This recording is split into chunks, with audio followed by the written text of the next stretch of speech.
AP రాజకీయాల్లో వ్యక్తిగతమైన దాడులు, బూతులు, వ్యర్థ వివాదాలు, దారి మళ్లించే ప్రయత్నాలు అనేక రకాలుగా జరుగుతున్నాయి అనుకుంటే, ఇందులో ఒకటి కుటుంబ విషయాలు. కుటుంబాల్లో తగాదాలు, ఆస్తుల పంపకాలు, గతంలో జరిగినటువంటి హత్యలు, ఆ హత్యలకు సంబంధించి కుటుంబంలోనే అటు ఇటు ఆరోపణలు, ఇవి అసలు విస్తృతమైన ఆంధ్రప్రదేశ్ అభివృద్ధి అనే అంశాన్ని ఎక్కడికో తీసుకుపోతున్నాయి. మీకు అందరికీ తెలుసు నేను దేని గురించి ప్రస్తావిస్తున్నాను. కడపలో పులివెందుల వివేకానందరెడ్డి మాజీ మంత్రి, మాజీ ముఖ్యమంత్రి రాజశేఖర రెడ్డి తమ్ముడు, ప్రస్తుత ముఖ్యమంత్రి జగన్మోహన్ రెడ్డి బాబాయి వివేకానందరెడ్డి హత్య మీద ఎడతెగని వివాదాలు, ఎడతెగని మీడియా గోష్ఠులు, ఎడతెగని పవర్ పాయింట్ ప్రజెంటేషన్లు, అవి దాని చుట్టే తిరుగుతూ ఉంది. దేనివల్ల ఏదొచ్చింది? ఆస్తి తగాదాలు రాజకీయ తగాదాలుగా మారే, రాజకీయ తగాదాలు వివాదాలు, ఫోకస్ హత్య కేసు మీదకి పోయాయి. హత్య కేసు తర్వాత మీడియాకు అది మేతగా మారిందా? ఇదంతా ఒక చైన్, ఒక గొలుసు. ఏదైతేనేమి దాదాపు రోజులో కొన్ని గంటలు మొత్తం ప్రజల దృష్టిలో చాలా భాగం ఈ అంశమే ఆక్రమించే ఒక పరిస్థితి. నేను ఎప్పటికప్పుడు మీతో మాట్లాడుతున్నాను. కొద్ది రోజుల కిందట ఇప్పుడు సరే వైఎస్ షర్మిల కూడా ఆ మేరకు ఆరోపణలు చేశారు. అలాగే నిందితుడిగా ఉన్న వైఎస్ఆర్ పార్టీ అభ్యర్థి అవినాష్ రెడ్డి మీద ఆమె పోటీ చేస్తున్నారు. ఈరోజు నామినేషన్ కూడా వేసినట్టున్నారు. వైఎస్ షర్మిలకు వివేకానంద రెడ్డి కుమార్తె డాక్టర్ సునీత మద్దతు ప్రకటించారు. Well and good. Congress party, ఉభయ కమ్యూనిస్ట్ పార్టీలు కలిసి జాతీయ స్థాయిలో ఇండియా ఉన్నట్టే ఇక్కడ కూడా మేము రెండు కూటములను, అంటే ఎన్డీఏ కూటమిని, వైసీపీని కూడా ఎదుర్కొంటామన్నారు. ఫైన్, అది రాజకీయంగా అలా చేయొచ్చు. దాని ఫలితం ప్రజలు ఇచ్చే తీర్పు మీద ఆధారపడి ఉంటుంది.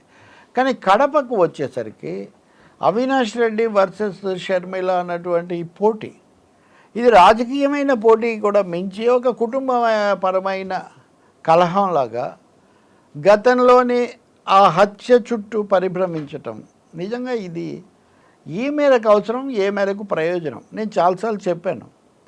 పులివెందుల న్యాయస్థానం నుంచి అత్యున్నతమైన సుప్రీంకోర్టు వరకు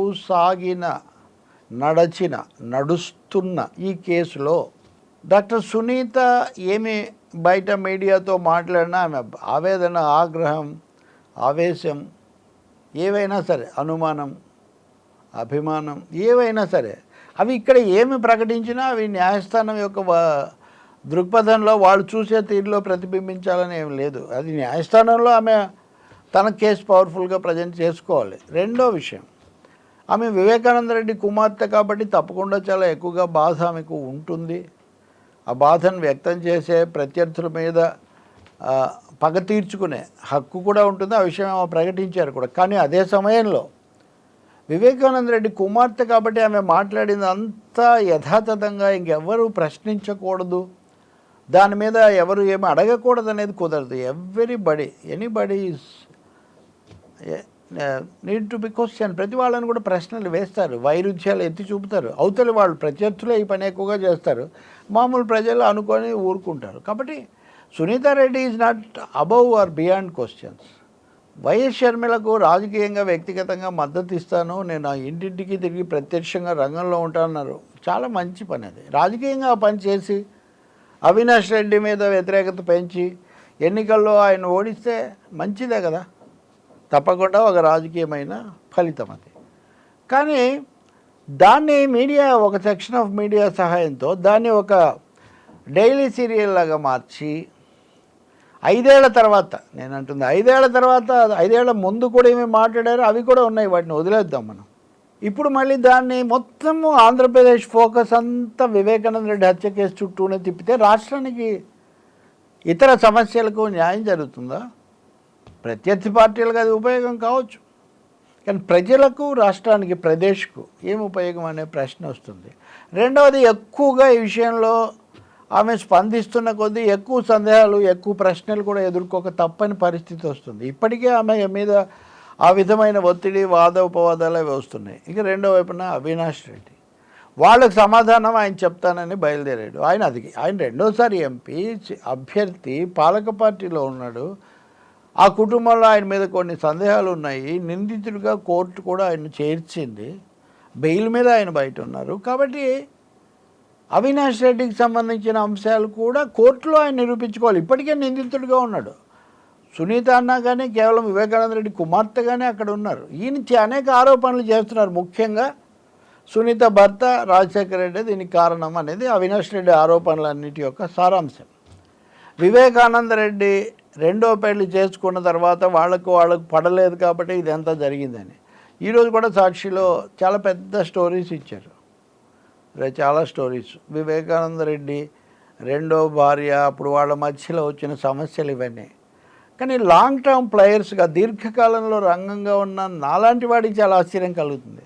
ఎందుకంటే వివేకానంద రెడ్డి హత్య జరిగిన రోజు నేను చేసిన వెంటనే లేవనెత్తిన ప్రశ్నలు ఆ వీడియోలు అలా ఉంచి పోలీస్ అధికారులతో కలిసి ఈ ఛానల్స్లో నేను చర్చల్లో పాల్గొన్నాను.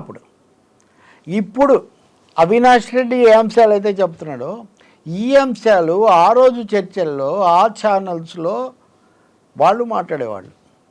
ఇవన్నీ నాకు అది పెద్ద పని కూడా కాదు. తేదీల వారీగా ఏ తేదీలో ఏ పత్రికలో ఏమొచ్చింది, ఏ ఛానల్లో ఏం చర్చ జరిగింది చెప్పడం కూడా వాళ్ళు ఇప్పటికీ ఉంచారో లేదో నాకు తెలియదు. కానీ నాకు సంబంధించిన పత్రికల్లో అయితే ఉంటుంది కదా. కాబట్టి వారు వీరయ్యారు అన్నట్టుగా 7 అడుగులు నడిస్తే వారు వీరయ్యారు అన్నట్టుగా 5 ఏళ్ల ఎన్నిక తర్వాత మళ్ళీ వచ్చిన ఎన్నికల నాటికి అప్పుడు వివేకానంద రెడ్డి గురించి టీడీపీ వాళ్ళు చేసిన ప్రచారాలు వాళ్ళు బయటపెట్టినవన్నీ ఇప్పుడు వైసీపీ వాళ్ళు చేస్తున్నారు. ఆ ఇద్దరు చెల్లెళ్ళు ఏమో కాంగ్రెస్లో ఉండి పోటీ చేస్తున్నారు. ఇదంతా చూడండి. అవినాష్ రెడ్డి వైసీపీ తరఫునే ఉన్నాడు. అంటే ఈ కుటుంబంలో కానీ అక్కడ జరిగిన ఘటన కానీ 3 కోణాలు తీసుకుందనమాట. ఇంక చివరికి ఇది ఎలా పరిణమిస్తుందో నాకు తెలియదు. కానీ వీళ్ళు కూడా అప్పటి ఆయన వీడియోలు బయటపెట్టి కొత్తగా ఏదో చేసినట్టు చెప్పడము, ఈ విషయం ఆమె చెప్పలేదని చెప్పడము, ఇవన్నీ అంతర్గతమైన కుటుంబాల అంశాలండి. ఎవరు ఎంత చెప్తారు, ఏ విధంగా చెప్తారు. ఇప్పుడు ఉదాహరణకు ఈ వీడియో విడుదల చేసిన తర్వాత కూడా పెళ్ళి కాదు, పెళ్ళి అని మేము ఒప్పుకోవట్లేదని వాళ్ళు వాదించవచ్చు. న్యాయస్థానం దృష్టిలోకి తీసుకుంటుందా లేదా, వాళ్ళ దగ్గర సాక్ష్యాలు వాళ్ళకు ఆ మేరకు పెళ్లి జరిగినట్టు సాక్ష్యాలు చూపిస్తారా లేదా, ఈ అంశాలు ఉంటాయి. పెళ్ళి కాదు సహజీవనం అని కూడా మాట్లాడచ్చు. నిజానికి కొంతమందికి అనిపించవచ్చు తెలకపల్లి రవి అంశాలన్నీ ఎందుకు ఇంతసేపు చర్చించాలని. ఎందుకంటే ప్రజా రంగస్థలంలో మీడియాలో రోజుల తరబడి దీని చుట్టూ తిప్పుతున్నారు కాబట్టి ఎవరి సైడ్ తీసుకోవాల్సిన అవసరం లేదు. కానీ ఎవరు ఏ సమయంలో ఏ పాత్ర ఎందుకు పోషించారన్నదైతే మనం తెలుసుకోవాల్సిన అవసరం ఉంది. ఈ కథకు ముగింపు చెప్పగలిగింది న్యాయస్థానాలు మాత్రమే.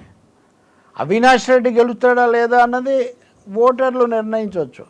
అసలు వాళ్ళకు ఓట్లే రావు, నేనే ఉంటాను, రంగంలోకే రారు రాజకీయాన్ని ఆయన చెప్తాడు. నిజమే, దాన్ని ప్రజలు కదా ఆమోదించాలి. ఆయనంతగా ఆయన చెప్పుకోవచ్చు.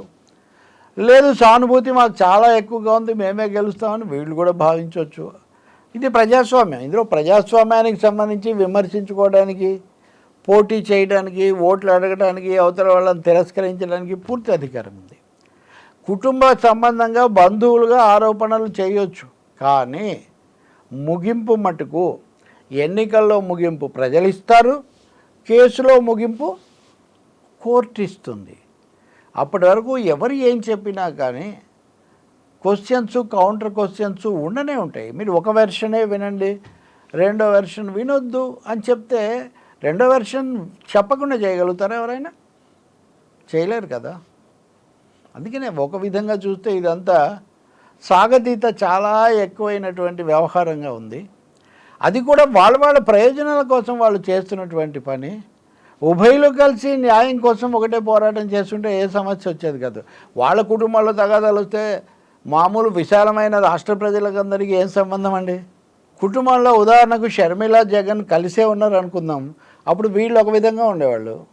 షర్మిల జగన్ వ్యతిరేకులయ్యారు కాబట్టి వీళ్ళు ఇంకో విధంగా ఉన్నారు. బయటి వాళ్ళంటే వాళ్ళ అవసరాల కోసం మారొచ్చు, కానీ వాళ్ళ ప్రయోజనాలను బట్టి కుటుంబంలో తల్లిగా ఉన్నటువంటి విజయం అలా మారలేరు. కాబట్టి ఆమె అసలు ఆంధ్రప్రదేశ్ను, భారతదేశాన్ని వదిలేసి విదేశాలకు వెళ్ళారు, ఎన్నికలు జరిగినంత వరకు అక్కడే ఉంటారని అంటున్నారు. జరగవచ్చు అది, ఎందుకంటే విజయమే కాదు. నాకు తెలిసిన ఒక 3-4 ఇప్పటికీ, ఒక మాజీ ఎంపీ, వాళ్ళు అంటే తెలుగుదేశం వైసీపీ రెండింటితో ఏదో ఒక విధంగా సంబంధం ఉన్నవాళ్ళు, కొంతమంది పెద్ద మనుషులు, లేకపోతే వాళ్ళతో అటు ఇటు ఉండే కుటుంబాల పెద్దలు, లేకపోతే ఎక్స్పర్ట్స్, ఇట్లాంటి వాళ్ళు ఎందుకండి మనకు అసలు విదేశాలకు పోతే కూడా ఉండదని నెమ్మదిగా విదేశాలకు వెళ్ళిపోతున్నారు అనమాట.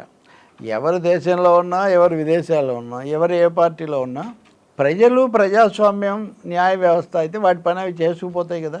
నాకున్న అవగాహన ప్రకారం ఎన్నికల్లోపు వివేకానంద రెడ్డి కేసులో ఏం తీర్పు రాదు. ఎన్నికల్లో అన్ని అంశాలు దృష్టిలో పెట్టుకొని ప్రజలు తీర్పిస్తారు తప్ప ఇది ఒక్కటే జరగదు. మూడో విషయం, కుటుంబంలో ఇప్పటికిప్పుడే పెద్ద యూనిటీ వచ్చే అవకాశం, వాళ్ళెదరో కలిసే అవకాశం ఏమీ లేదు. నాలుగవది, అంతర్గతమైన విభేదాలు ఉన్నాయన్న అంశం ఏమీ మార్చిపోదు. కాబట్టి ఇప్పుడు జరగాల్సింది ఏంటంటే ఈ ఉద్రిక్తత, వాదోపవాదాలతో మరింత అసహనము, మరింత దారి మళ్లింపు, మిగిలిన అంశాలు పక్కకు నెట్టడం కాకుండా ఒక సహేతుకమైన, సమతుల్యమైన వైఖరి తీసుకోవాల్సి ఉంటుంది. కేవలం మీడియాలో చెప్పుకున్నా, రాసుకున్నా, ఎవరికి వాళ్ళైనా వీళ్ళైనా దాన్ని బట్టి జయాపజయాలు ఏమి ఉండవు. ప్రజల దృష్టికోణం, ప్రజల మీద పడిన ప్రభావం, ప్రజల ఆలోచన తీరు వాళ్ళ తీర్పులో ప్రతిబింబిస్తుంది. 5 ఏళ్ల కిందట ఒకసారి అప్పుడు యువతరాలు చేశారు, అప్పుడు ఆ తీర్పు వచ్చింది. ఇప్పుడు కూడా ఏమొస్తుందో మనం చూడొచ్చు. యా.